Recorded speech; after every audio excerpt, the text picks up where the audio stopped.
Hello, Dr. Norizan and friends. My name is Anik, and my research proposal revolves around bike sharing system, which is to predict bike availability count using hybrid regression model. Let's explore this interesting topic together, shall we? Urbanization causes pollution, which encourage sustainability concepts such as vehicle sharing. Hence, bike sharing system was introduced. Started small in Europe and now it has entered the fourth generation. Data from apps can be used for machine learning exploration, ANN, sentiment analysis, to name a few. However, less emphasis was given to hybrid regression. What seems to be the problem? Spike in bike utilization cause imbalance in bike distribution. Bike renters complain and bike operators are getting tired coordinating complicated large operations. Hence, bike availability count should be predicted in advance to create a balance in system. Therefore, the research objective is to determine the factors which affect bike availability count, to develop a hybrid regression model, and to evaluate the performance of the hybrid regression model against its single-based models.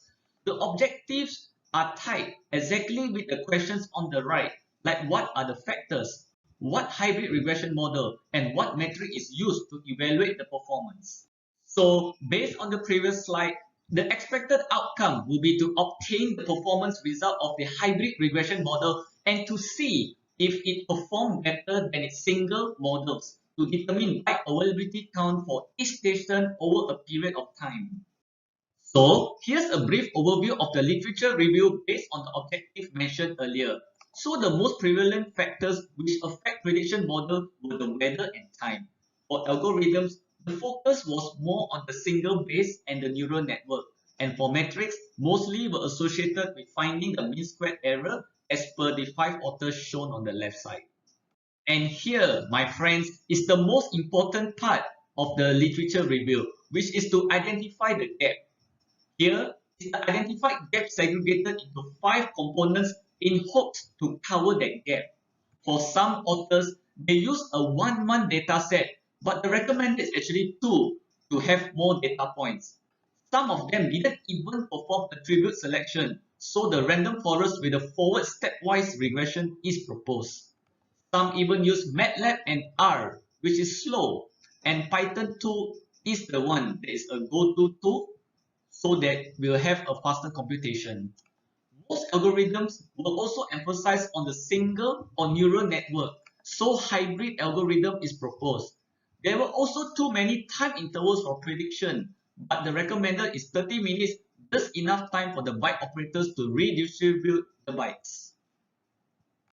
The research method is quantitative since it is a regression problem, and the data type is also quantitative.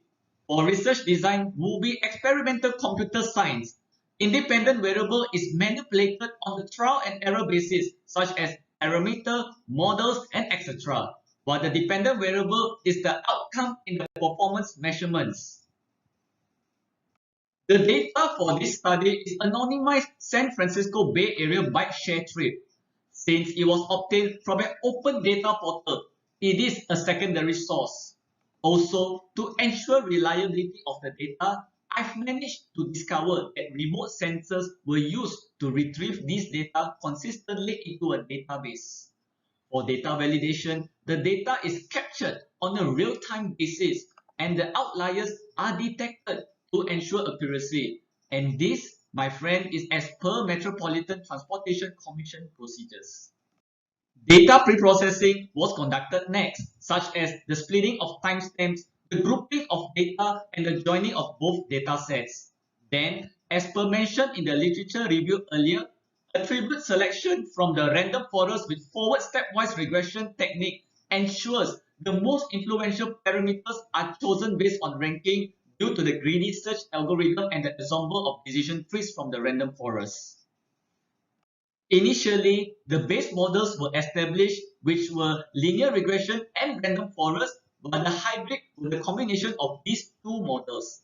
The first model acts as a cleaner to remove the outliers to make the new dataset cleaner, for the second model to predict model with even a higher accuracy. Hence, the advantage shown is on the bottom right.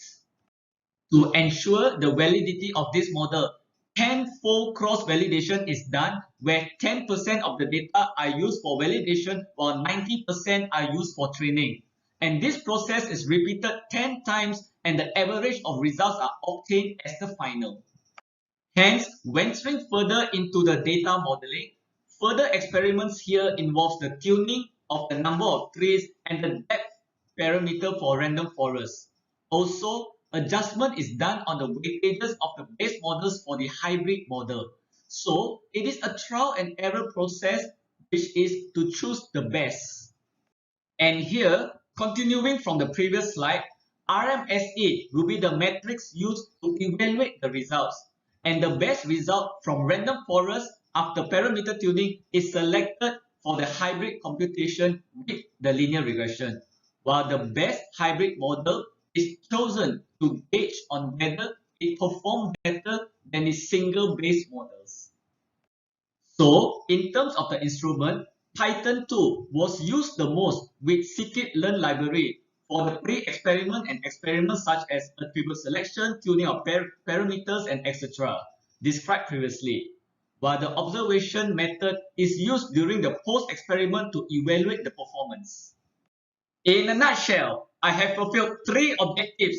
Firstly, to determine factors which affect prediction model by using random forest with forward stepwise. Secondly, to develop a hybrid regression model. And lastly, to evaluate this hybrid performance with its base model which covers all research gaps. And this research deliverable would solve the byte imbalance problem mentioned at the start.